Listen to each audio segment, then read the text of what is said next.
Welcome to the Golf Fitness Bomb Squad, Tyler. We got What's another up? episode, man. We're still chugging along.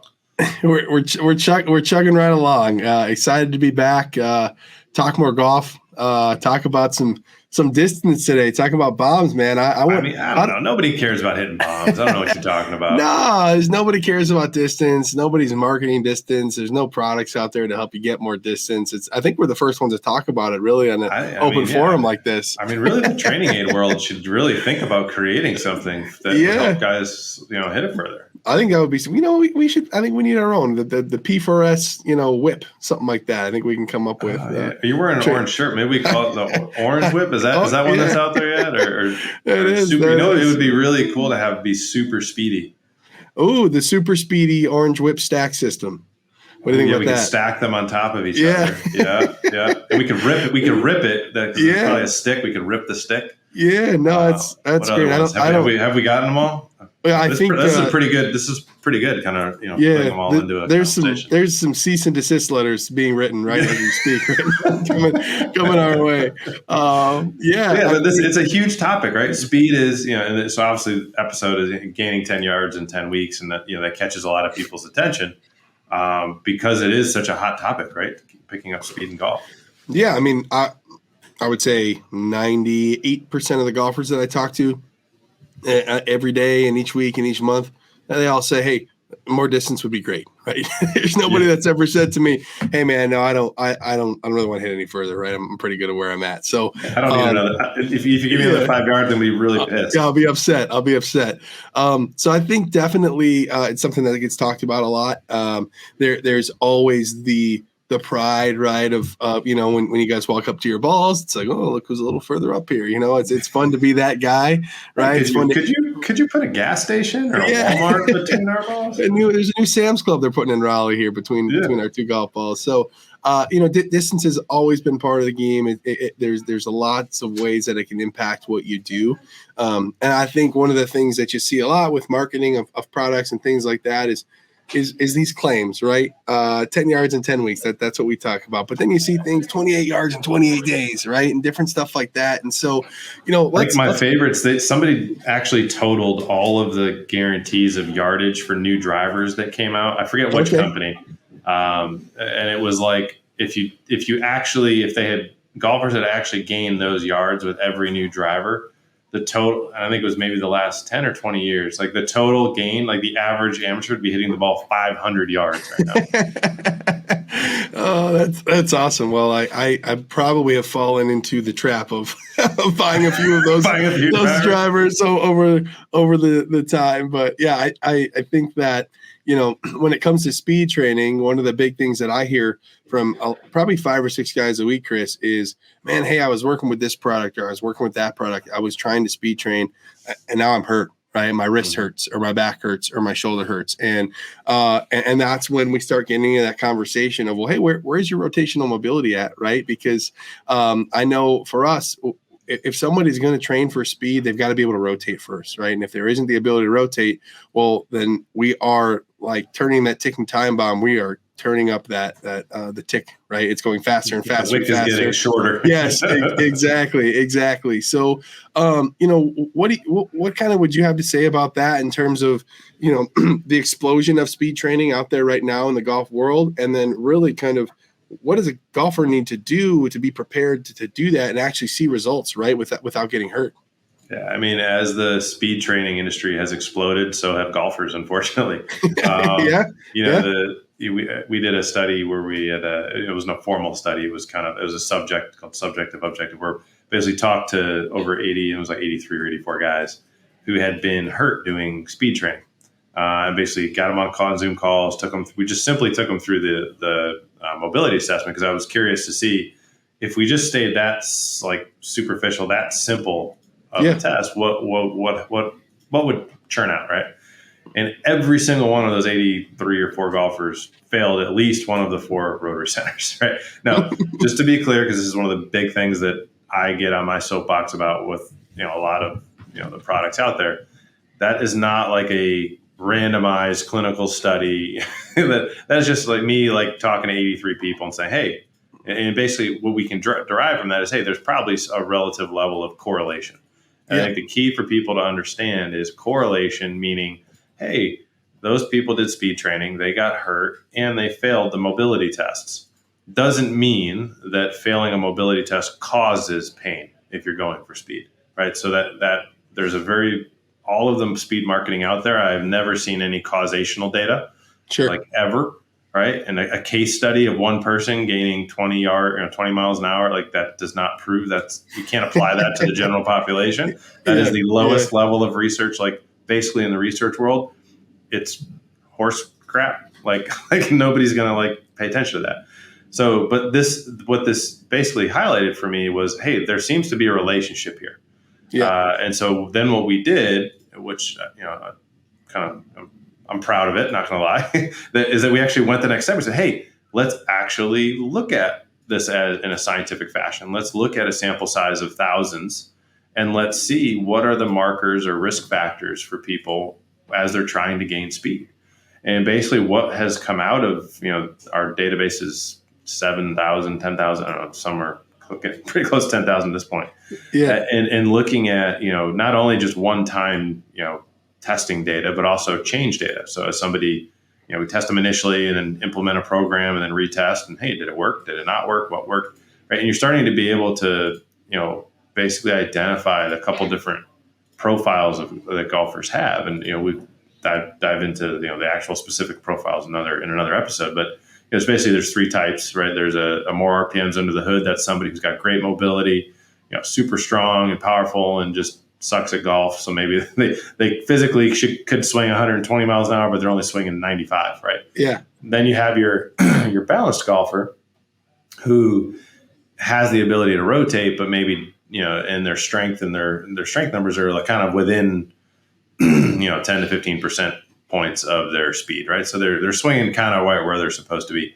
And then unfortunately you have where like 80+% of golfers live, and that's our ticking time bombs, who, when they do speed training, just increase the risk of getting hurt. They shorten the wick of the bomb before it explodes, right? And all of that's pretty much all of you listening are people who do not pass the 4 mobility tests, so you don't have the ability to rotate through. So you're gonna have to compensate with your back or your elbows or shoulders, other wrists. And then, or you have good mobility, but you're super weak relative to how fast you're swinging, right? So, we do a lot of work with, on Sirius XM radio with, Dennis Paulson's one of my, good friend at this point. And he always jokes that based on his physical metrics, he should be swinging like 90 miles an hour, but he's a really good golfer. And so he swings 110, right? So he's somebody, if you go and jump into speed training, like we're going to explode. He has pain and all that stuff. So, until he started working with us, we've been able to really kind of get rid of most of it, and if not all of it at this point.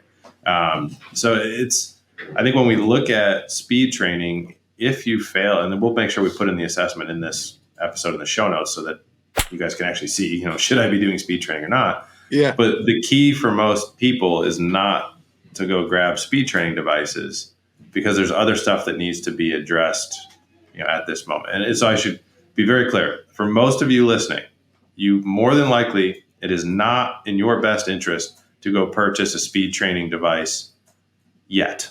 Yes. Right? There will be a time where it will be a super valuable tool, and we obviously have preferences on which ones in the marketplace at this moment seem to be better based on science and whatnot. But the key is the power of the word yet. Right. And I have young kids and they love Sesame Street, and there's a whole song about the power of yet.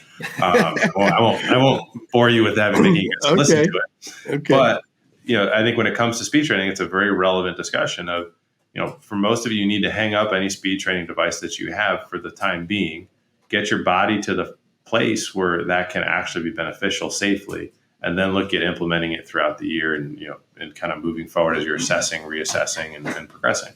Yeah. I mean, I would say, to put it in layman's terms, I would say the majority of people listening right now, if you go out and you buy a speed training device at this very moment, all you're doing is spending money to increase the chance of yourself getting hurt training for golf. Like that's a bad investment. I hate to tell you, that's a bad investment at this point. Liabilities cost you money. So when you buy a speed training device, it is going to cost you more money. Yes, correct. Right? If it was going to actually add distance pain free and you were going to take money from your friends, then it would be an asset. That would be basic great. financial education. Look, we're a financial education podcast. Yeah, well. we might be able to get into the finance chart under the podcast tab on Apple. Maybe we can find our way in there if we keep talking about this. We picked the wrong category. And I will tell you, folks, as the unofficial mascot and spokesperson of Ticking Time Bombs, it is not the place that you want to be, right? It's not where you want to be. And I think there's a lot of golfers out there who, like me, distance has never been an issue for me as long as I've played golf. I've always been able to create speed. I've been an athletic guy.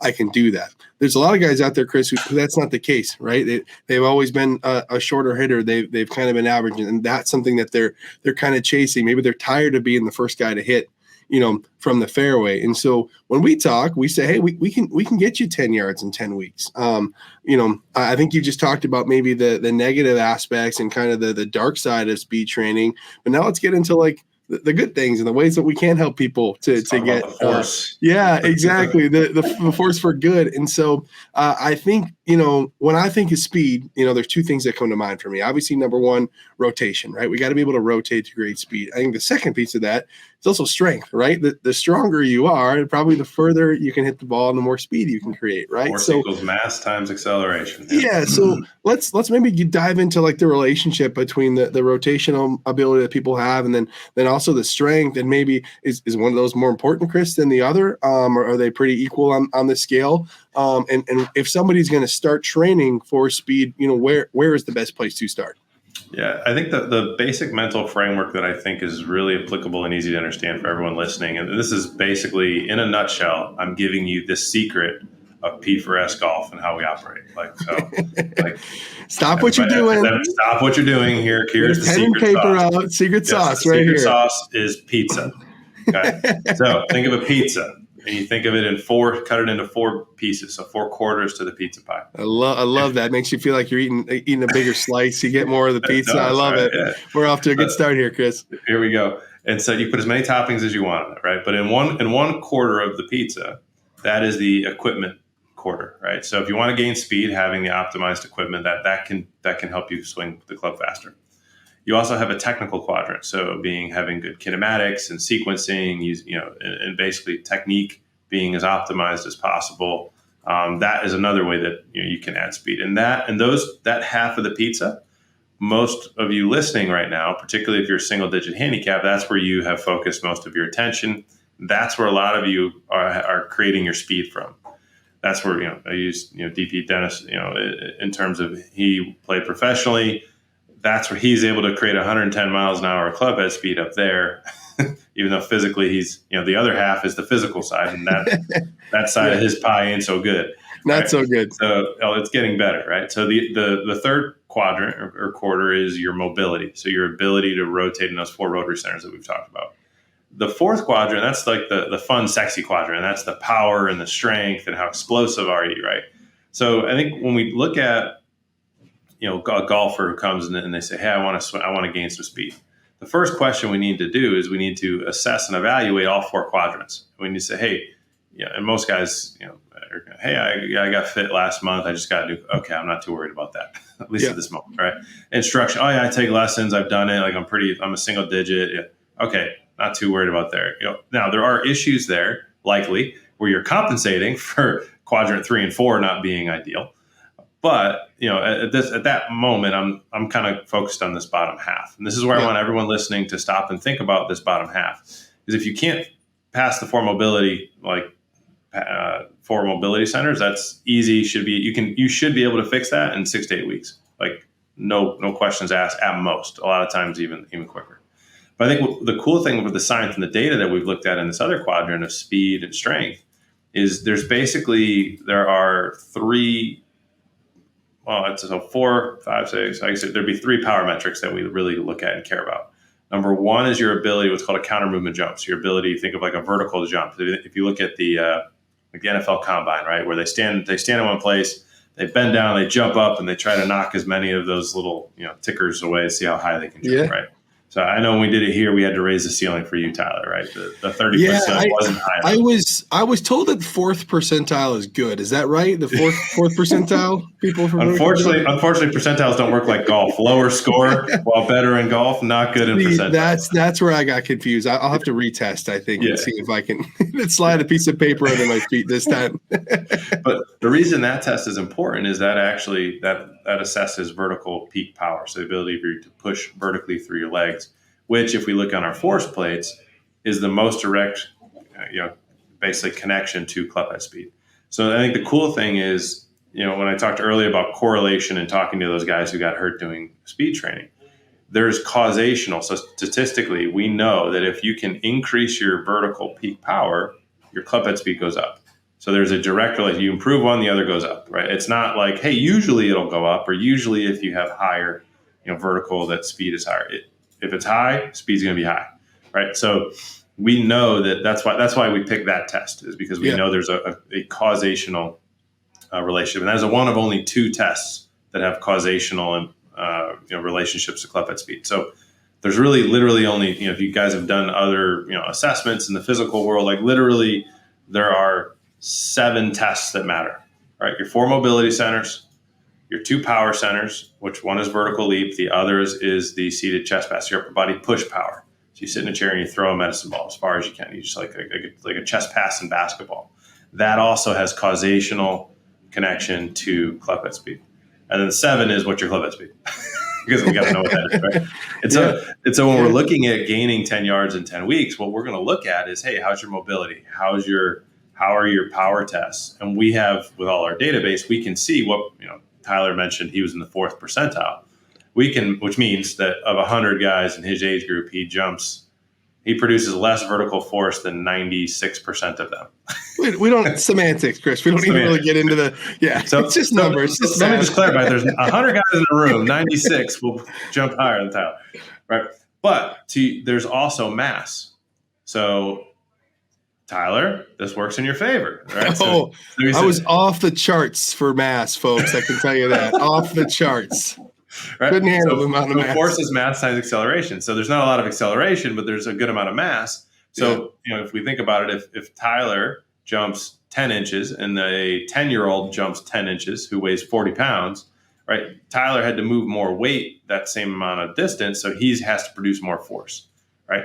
And so he's going to swing the golf club faster. So this is an actuality. This is where you look at, you see guys like Zalatoris, or Akshay, or these super skinny dudes who have all these issues with back issues. It's because they don't have a lot of mass and have tons of acceleration, and they're not strong enough to support those speeds, right? You look at a guy, John Rahm is a great example. Bigger, kind of bulky, beefy guy, right? He actually tried to lose weight, and as he was cutting weight, he got to a point where his back started bugging him. So he actually put a little bit more weight on, and now he found his sweet spot of where he was mobile, and his strength and mass and all those numbers supported the club head speeds that he needed and wanted to have from a competitive standpoint. So it's a cool, I think when we talk with people, it's cool to be able to look at it and say, hey, do you pass these 4 mobility tests? Great, you do. Now let's look at the fun stuff, which is, are you strong enough to support the speed you want to go? And this is where we can predict at this point with our data. I can look at all your tests and tell you what your predicted max club head speed is for each individual metric, and we can figure out which metric is holding you back versus which are your strengths, right? And we can figure out where if we don't get these 2 up, your likelihood of injury is 25% higher, whatever it may be. This is where we get super geeky and nerdy about it. But I think for you listening right now, if you can do those 7 tests, you can understand very quickly where you stand relative to other golfers your age.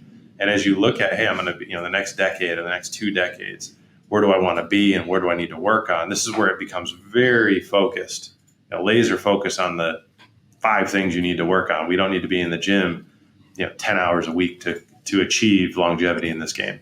Yeah. And I was just going to say, I think that there may be a misconception, we say 10 yards in 10 weeks. And that some people may say, man, I don't know if I have time to do that. I don't know if I, have the equipment to do that. Again, this is not getting you in the gym and turning you into Hercules or Hulk Hogan, right? This is 90 minutes a week of very specific intentional work on these areas that we need to work on, right? That may be mobility, it may be strength, maybe a combination of both.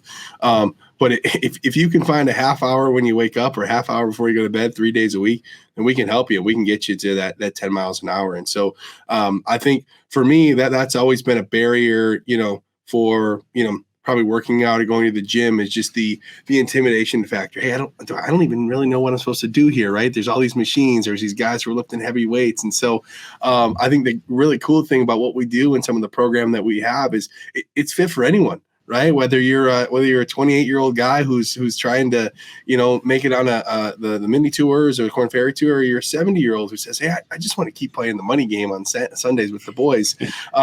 We have something for you. We have a way we can help you, and that 10 yards, it's not a guess, right? We're not just throwing that out there as a marketing tool. It is data driven, like you said. It is causational. It is an understanding of the golf swing and the thousands and thousands of golfers that we've had go through, and the data shows us, hey, if somebody can put in the work and dedicate the time, then we're going to be able to get into that number and do it safely, do it without getting people hurt, and let them be able to use that speed and help it improve their game rather than, oh man, I used this tool and now I'm off the golf course for 4 weeks because my back hurts too much.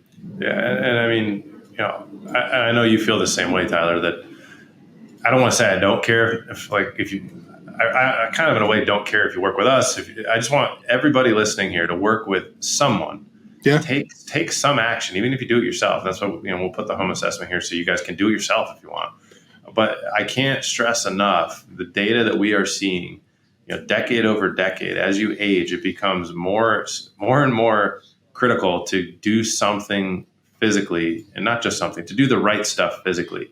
We're talking about from 60s to 70s, what we're seeing in our database. This blew my mind when I saw this. If you're doing the wrong stuff in your 60s to, in that 10-year span from 60s to 70s, if you're doing the wrong stuff, you're going to lose at least 10 yards on average. Or sorry, not 10 yards, 10 miles an hour. 10 miles an hour. It's like 30 yards, yeah. 30 yards, yeah. That's a big difference, right? If you do the right stuff, you cut that loss by more than 75%. Like, it is insane. Like, we can't stop aging, right? I mean, when we do, we'll let you know when we figure that out. But what we can do is we can incredibly minimize the impact that it has on you and your golf game, and do it in a way that's safe. And I think that's the big issue with a lot of the swing speed training devices out there right now, is none of them are touting and I know because I've offered to most of them, hey, what do you think about putting this assessment in so we make sure that the people using your product are fit to use it and to get the most out of it. Yeah. And they're initially like, oh, that sounds great. And I said, okay, cool. Just so you know, though, 80% of people are going to fail. And they're like, well, then we wouldn't sell anything. Yeah, crickets. Immediately there stops being conversation, right? So it's just, I can't, education is the number, I can't say that enough, of the number one protector for you listening to this, to play this game for as long as possible and hit the ball as far as possible while you're playing. And so, I'm so passionate about getting your information and just protecting you, because I think the marketing is it's so compelling. Mm-hmm. Look at so-and-so swinging this stick or these sticks or whatever, doing this move, picked up this much, right? Like, it's so easy and so important to figure out what is the right thing for you to add. And if you're doing the right stuff, like the reason we titled this episode 10 yards in 10 weeks, that is the average gain that we guarantee that. Like, that's how, the science is there. So if you're doing this on your own, you should expect about 3 miles an hour in 10 to 12 weeks. So say, give yourself 3 months, right? And that is the bar to which to measure yourself, right? And in the home assessment, we have the comparisons for you to, compared to other people in your age groups. I think just the sharing of information so that listening to this, where should I be? What is, and not breaking that false belief of getting you to stop accepting that it's okay to hurt as you get older, that it's okay to lose 10 miles an hour as you get older. No, it's not. Yeah, I think when I talk to golfers all the time, that's usually the MO, right? Hey, I'm getting older, so I've got aches and pains. Of course, I've lost distance. Like, that just happens to everybody, and that's my thing is, It hey, happens it to doesn't everyone who's an idiot. correct. The information is now available. So It, before you were totally protected by ignorance because nobody knew, but yeah, now we know. Like we actually know it. And so until maybe you haven't heard this before, in which case you're not an idiot, but now yeah, you just did. So if you don't do anything, this yeah. now applies to you. Like you Well, can stop this. You can hit the ball further. Every single person come in their 60s, 70s. We give them doing the right stuff, and they not only just like stop the loss, they pick up, they add yeah. yards. It's crazy. Yeah, I mean, I think the thing that we hear all the time and kind of in the office and things, there's no status quo when it comes to golf, right? You're either getting better or you're getting worse. So if you're doing nothing or you're doing the wrong things and you're getting older, you're going to get worse. But if you're doing the right stuff, man, you can get better 100%. My biggest takeaway from this whole thing, Chris, is I can now tell my wife the reason that have so much mass is because I want to be like John Rahm and I don't want my game to go downhill. So thank you for that tip. That is huge. She's been on me to get into the gym, but now I have there is a point of diminishing return, Tyler. Right? Okay. Remember he put the weight back. All right, we won't go there. We gotta cut that part. My wife can't listen to that. I can't have her hearing that. So, well, I'm Chris. I'm pumped, man. I'm excited to get this education, this information out to people. I'm excited to talk to the people who are going to take the assessment, who are hearing this for the first time, who are curious about what we do and how we do it. And at the end of the day, we're called the Bomb Squad for a reason. And one of the biggest reasons is we want to help people hit bombs, right? And so doing that the right way and teaching them how to do that and having the understanding and the data behind that is really what this is all about. And so pumped to get people hitting it longer, hitting it better, and hopefully adding a little bit of money in their pocket at the end of each round from their friends who are doing the wrong things and maybe don't know how to do it the right way. Amen. Couldn't have said it better myself. Bombs away, brother. All right, bombs away, man.